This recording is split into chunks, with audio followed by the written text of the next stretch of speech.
ನಮಗೆಲ್ಲ ಗೊತ್ತಿರೋ ಕೃಷ್ಣನ ಚಿತ್ರ ಇದೆಯಲ್ಲ, ಬೆಣ್ಣೆ ಕದಿಯೋ ಮುದ್ದು ಬಾಲಕ, ಗೋಪಿಕೆಯರ ಜೊತೆ ರಾಸಕ್ರೀಡೆ ಆಡೋ ಪ್ರೇಮಿ, ಇವೆಲ್ಲವೂ ಒಂದು ಸುಂದರವಾದ ಚಿತ್ರಣ ಅಷ್ಟೇ. ಆದರೆ ಇದೊಂದು ಪರದೆ. ಈ ಪರದೆ ಹಿಂದೆ ಒಂದು ಸತ್ಯವನ್ನ ಉದ್ದೇಶಪೂರ್ವಕವಾಗಿ ಮುಚ್ಚಿಡಲಾಗಿದೆ. ಆ ಸತ್ಯ ನಮ್ಮ ಇಡೀ ವಾಸ್ತವದ ಅಡಿಪಾಯವನ್ನೇ ಅಲುಗಾಡಿಸಿಬಿಡಬಹುದು. ಕೇಳಿದ್ರಲ್ಲ, ಇದೇ ಆ ಸತ್ಯ. ನಾವೀಗ ನೋಡ್ತಿರೋ ಪ್ರಪಂಚ, ನಮ್ಮ ದೇಹ, ನಮ್ಮ ಯೋಚನೆಗಳು ಎಲ್ಲವೂ ಕೇವಲ ಒಂದು ಭ್ರಮೆ ಅಂತ ಸ್ವತಃ ಕೃಷ್ಣನೇ ಹೇಳಿದಾನೆ. ಇದು ಕೇಳೋಕೆ ಸ್ವಲ್ಪ ವಿಚಿತ್ರ ಅನ್ಸ್ಬೋದು, ಆದ್ರೆ ಕೃಷ್ಣನ ನಿಜವಾದ ಉದ್ದೇಶ ಏನು ಅಂತ ಅರ್ಥ ಮಾಡ್ಕೊಳ್ಳೋಕೆ ಇದೇ ಮಾಸ್ಟರ್ ಕೀ.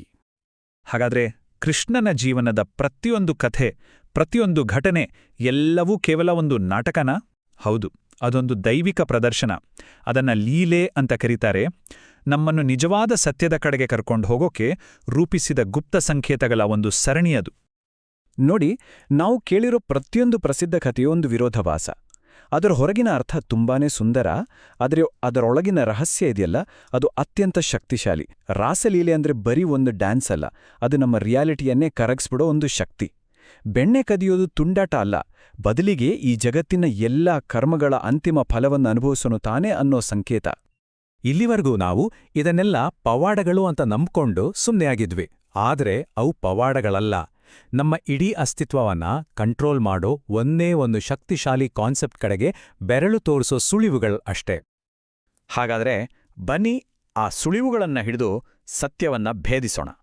ಎಲ್ಲಾ ಲೀಲೆಗಳ ರಾಜ ಅಂತಾನೆ ಹೇಳ್ಬೋದಾದ ರಾಸಲೀಲೆಯ ನಿಜವಾದ ಉದ್ದೇಶ ಏನಿತ್ತು ಅಂತ ನೋಡೋಣ. ರಾಸಲೀಲೆಯನ್ನ ನಮಗೆ ಒಂದು ಲೌಕಿಕ ಪ್ರೇಮದ ಕಥೆ ಹಾಗೆ ಹೇಳಲಾಗಿದೆ, ಆದರೆ ಸತ್ಯನೇ ಬೇರೆ. ಅದರ ನಿಜವಾದ ಉದ್ದೇಶ ಮನಸ್ಸಿನಲ್ಲಿರೋ ಕಾಮದ ವಾಸನೆಯನ್ನು ಸಂಪೂರ್ಣವಾಗಿ ನಾಶ ಮಾಡೋದಾಗಿತ್ತು. ಆ ದೈವಿ ನೃತ್ಯದಲ್ಲಿ ಗೋಪಿಕೆಯರು ತಮ್ಮ ಅಸ್ತಿತ್ವವನ್ನೇ ಮರೆತುಬಿಟ್ರು. ಅವರ ನಾನು ಅನ್ನೋ ಅಹಂಕಾರ ಕರಗಿ ಹೋಯಿತು. ಅವರೆಲ್ಲ ಕೃಷ್ಣನಲ್ಲಿ ಸಂಪೂರ್ಣವಾಗಿ ಒಂದಾಗಿ ಹೋದ್ರು. ಇದು ಅಹಂಕಾರವನ್ನ ಕರಗಿಸೋ ಪಾಠವಾಗಿತ್ತೇ ಹೊರತು ಲೌಕಿಕ ಪ್ರಣಯ ಆಗಿರಲಿಲ್ಲ. ಅಂದ್ರೆ ಲೀಲೆ ಅಂದ್ರೆ ಕೇವಲ ಒಂದು ಸ್ಟೋರಿ ಅಲ್ಲ, ಅದೊಂದು ಟೀಚಿಂಗ್ ಮೆಥಡ್. ನಾವು ಸಿಕ್ಕಾಕೊಂಡಿರೋ ಈ ಭ್ರಮೆಯ ಬಂಧನದಿಂದ ನಮ್ಮನ್ನು ಹೊರಗೆ ತರೋಕೆ ಆತನೇ ಆಡೋ ಒಂದು ಆಟ. ಆತನ ಪ್ರತಿಯೊಂದು ಕೆಲಸದ ಹಿಂದೆ ಒಂದು ಪಾಠ ಇತ್ತು. ಪ್ರತಿಯೊಂದು ಲೀಲೆಯೂ ನಮ್ಮ ಸಾಮಾನ್ಯ ಗ್ರಹಿಕೆಯ ಸರಪಳಿಗಳನ್ನ ಮುರಿಯೋಕ್ಕೆ ಡಿಸೈನ್ ಮಾಡಿದ್ದ ಒಂದು ಟೆಸ್ಟ್. ಹಾಗಾದರೆ ಆ ಪರೀಕ್ಷೆಯ ಅಂತಿಮ ಗುರಿ ಏನಿತ್ತು? ನಾವೆಲ್ಲರೂ ಒಂದು ಕಾಣದ ಸೆರೆಮನೆಯಲ್ಲಿದ್ದೇವೆ. ಆ ಸೆರೆಮನೆಯನ್ನು ಕಟ್ಟಿರೋದು ನಮ್ಮದೇ ಮನಸ್ಸು. ಕೃಷ್ಣ ಬಂದಿದ್ದೇ ಆ ಸೆರೆಮನೆಯನ್ನು ನಮಗೆ ತೋರ್ಸೋಕೆ. ಆ ಸೆರೆಮನೆಗೆ ಒಂದು ಹೆಸರಿದೆ, ಅದೇ ಮಾಯೆ. ಮಾಯೆ ಅಂದ್ರೆ ಏನು ಗೊತ್ತಾ? ಇದು ನಾವು ನೋಡ್ತಿರೋ ರಿಯಾಲಿಟಿಯ ಆಪರೇಟಿಂಗ್ ಸಿಸ್ಟಮ್ ಇದ್ದ ಹಾಗೆ. ನಾವೆಲ್ಲ ಒಂದು ಕನ್ಸು ಕಾಣ್ತಿದ್ದೀವಿ, ಆದರೆ ಅದರಿಂದ ಇನ್ನೂ ಎಚ್ಚರಗೊಂಡಿಲ್ಲ. ನಾವು ಕೂರೋ ಕುರ್ಚಿ, ನಮ್ಮ ಮನೆ, ನಮ್ಮ ಸಂಬಂಧಗಳು, ಕೊನೆಗೆ ನಮ್ಮ ದೇಹ ಎಲ್ಲವೂ ಈ ಮಾಯೆಯ ಭಾಗ. ಇದು ನಿಜವಲ್ಲ ಅಂತ ಕೃಷ್ಣ ಹೇಳ್ತಾನೆ. ಈ ಭ್ರಮೆಯ ಬಲೆಯನ್ನು 3 ಶಕ್ತಿಗಳು ನೇಯ್ತವೆ: ಸತ್ವ, ರಜಸ್ಸು ಮತ್ತು ತಮಸ್ಸು. ಸತ್ವ ಅಂದ್ರೆ ಶುದ್ಧತೆ, ಶಾಂತಿ. ರಜಸ್ಸು ಅಂದ್ರೆ ಆಕ್ಷನ್, ಆಸೆ. ತಮಸ್ಸು ಅಂದ್ರೆ ಅಜ್ಞಾನ, ಜಡತ್ವ.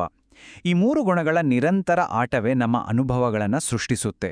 ನಮ್ಮನ್ನು ಸುಖ, ದುಃಖ, ಒಳ್ಳೆಯದು, ಕೆಟ್ಟದ್ದು ಅನ್ನೋ ದ್ವಂದ್ವದಲ್ಲಿ ಸಿಕ್ಕಾಕಿಸುತ್ತೆ. ಈ ಸತ್ಯ ಗೊತ್ತಿರಲ್ದೇ ಇರೋದರ ಪರಿಣಾಮ ತುಂಬಾನೇ ಭಯಾನಕ. ಇದು ಸಂಸಾರ ಚಕ್ರದಲ್ಲಿ, ಅಂದ್ರೆ ಹುಟ್ಟು ಸಾವಿನ ಅಂತ್ಯವಿಲ್ಲದ ಸರ್ಕಲ್ನಲ್ಲಿ ನಮ್ಮನ್ನು ಸಿಲುಕಿಸ್ಬಿಡುತ್ತೆ. ನಾವು ಬರೀ ಸೂತ್ರದ ಬೊಂಬೆಗಳಾಗಿ ಉಳಿದುಬಿಡ್ತೀವಿ. ಆದರೆ ಕೃಷ್ಣ ಕೇವಲ ಸೆರೆಮನೆಯನ್ನು ತೋರಿಸಿ ಸೊಮ್ಮನಾಗ್ಲಿಲ್ಲ, ಅದರಿಂದ ಹೊರಬರೋಕೆ ಬೀಗದ ಕೈಯನ್ನು ಕೊಟ್ಟ.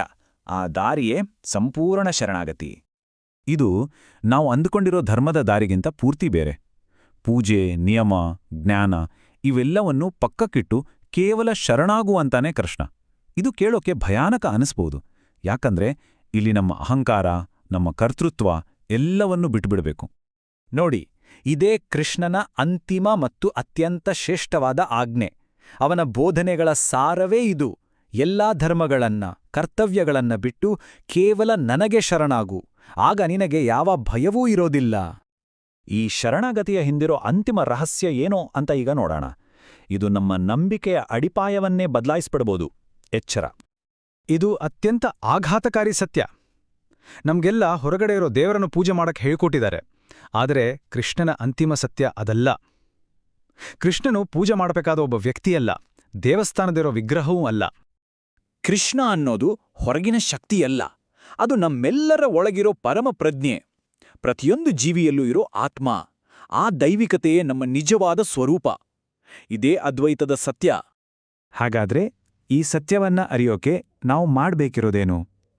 ಮೊದಲನೇಲಾಗಿ ನಮ್ಮನ್ನ ಈ ದೇಹ, ಮನಸ್ಸು, ಅಹಂಕಾರ ಅಂತ ಗುರ್ತಿಸ್ಕೊಳ್ಳೋದನ್ನ ನಿಲ್ಲಿಸ್ಬೇಕು. ನಾವು ಒಬ್ಬ ವ್ಯಕ್ತಿಯೇ ಅಲ್ಲ, ಬದಲಿಗೆ ತನ್ನನ್ನೇ ತಾನು ಅನುಭವಿಸ್ತಿರೋ ಈ ಬ್ರಹ್ಮಾಂಡ ಅಂತ ಅರಿಬೇಕು. ಕೊನೆಗೆ ನಮ್ಮ ಗುರಿ ಕೃಷ್ಣನನ್ನ ಹುಡುಕೋದಲ್ಲ, ಬದಲಿಗೆ ಆ ಪರಮ ಪ್ರಜ್ಞೆಯಲ್ಲಿ ಸಂಪೂರ್ಣವಾಗಿ ಕರಗಿ ಹೋಗೋದು. ಈ ಆಳವಾದ ಜ್ಞಾನಕ್ಕೆ ಆಧಾರ ಶ್ರೀ ಸ್ವಾಮಿ ಶಿವಾನಂದ್ರ Lord Krishna his Lilas and teachings ಅನ್ನೋ ಅದ್ಭುತ ಕೃತಿ. ಕೊನೆಯದಾಗಿ ಒಂದು ಪ್ರಶ್ನೆ. ಈ ಪ್ರಪಂಚ ಒಂದು ದೊಡ್ಡ ನಾಟಕದ ವೇದಿಕೆ. ನಮ್ಮ ಜೀವನ ಅದರಲ್ಲಿನ ಒಂದು ಪಾತ್ರ ಅಂತ ಗೊತ್ತಾದ್ಮೇಲೆ ಈ ಇಡೀ ನಾಟಕವನ್ನ ಮೌನವಾಗಿ ಗಮನಿಸ್ತಾ ಇರೋ ಆ ಸಾಕ್ಷಿ ಯಾರು? ಆ ನೋಡುವನು ಯಾರು ಅಥವಾ ಯಾವುದೋ? ಆಳವಾಗಿ ಯೋಚಿಸಿ.